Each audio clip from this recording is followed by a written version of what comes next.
برادر یاره، برادر سایش مثل باباست. خواهر دریا، خواهر مهرش مثل مادرهاست. برادر یاره، برادر سایش مثل باباست.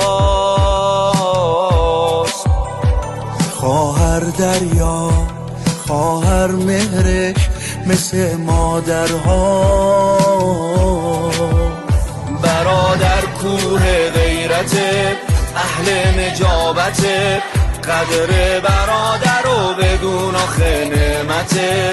خواهر عفیفه مثل گل لطیفه، خواهر سنگ صبوره، خواهر رحمته. به چادر حضرت معصوم